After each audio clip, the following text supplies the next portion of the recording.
ಆಗ್ತೀವಿ. ಮುಂದಿನ ದಿನಗಳಲ್ಲಿ ನಮ್ಮ ಮಗ ಗಣೇಶ್ಗೆ ನೀವೆಲ್ಲರೂ ಆಶೀರ್ವಾದ ಮಾಡಬೇಕು. ಕಾಂಗ್ರೆಸ್ ಪಕ್ಷಕ್ಕೆ ಆಶೀರ್ವಾದ ಮಾಡಬೇಕು. ಕಾಂಗ್ರೆಸ್ ಪಕ್ಷ ಯಾವತ್ತೂ ನಿಮ್ಮ ಮುಖ್ಯವಾದ ಪರವಾಗಿ ಇರುತ್ತೆ.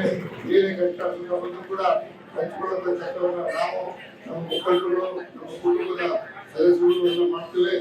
ದಯಮಾಡಿ ಇವತ್ತು ಜಾಗತಿಕವಾಗಿ ಮೆರವಣಿಗೆಯನ್ನು ಮಾಡಿಕೊಂಡು ನೀವು ಅಣ್ಣತಮ್ಮಗಳಿಗೆ ಯಾವುದೇ ತರಹದ ಒಂದು ಗಲಾಟೆ ಗದ್ದಲಕ್ಕೆ ದೇವರ ಭಕ್ತಿಯಿಂದ ಅಲ್ಲನ ಸ್ಲೋಗನ್ಗಳು ಅಲ್ಲನ ಹಾಡುಗಳನ್ನು ಹೇಳ್ಕೊಂಡು ರಸ್ತೆಯಲ್ಲಿ ಸಾಕಬೇಕು. ಎಲ್ಲರೂ ಕೂಡ ಸಂತೋಷ ಪಡಬೇಕು.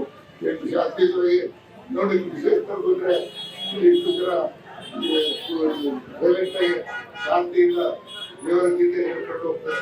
ಅದೇ ರೀತಿ ನೀವು ಕೂಡ ದೇವರ ಗೀತೆ ಎಲ್ಲರ ಗೀತೆ ಹೇಳ್ಕೊಂಡು ಊರಲ್ಲಿ ಶಾಂತಿಯನ್ನು ನೆಲೆಸುವಂತ ಮಾಡ್ರಿ. ಈ ಸಂಗಮೇಶ್ ಮತ್ತು ಸದರೇಶ್ ಮಣಿಯವರು ನಮ್ಮ ಕುಟುಂಬದ ಮೋಹನಣ್ಣ, ಜಗಣ್ಣ, ಶಿವಣ್ಣ, ನಮ್ಮ ಗಣೇಶ್, ಪೀಕು ನಾವೆಲ್ಲರೂ ಮಧ್ಯರಾತ್ರಿ ಸೇರ್ ಮಾಡಲಿಕ್ಕೆ ನಿಮ್ಮ ಮನೆಯ ಮಗನಾಗಿ ಈಗಲೂ ನಿಮ್ಮ ಮನೆ ಒಳ್ಳೆ ಸಾವಿರ ಸಂಗಣ್ಣನಾಗಿ ಇರ್ತೀನಿ. ಈ ಮುಂದಿನ ಜೀವನದಲ್ಲಿ ಏನಾದ್ರು ಹುಟ್ಟಿದ್ರೆ ನಾನು ಸಾವಿರಾಗಿ ಹುಟ್ಟಬೇಕು ಅಂತ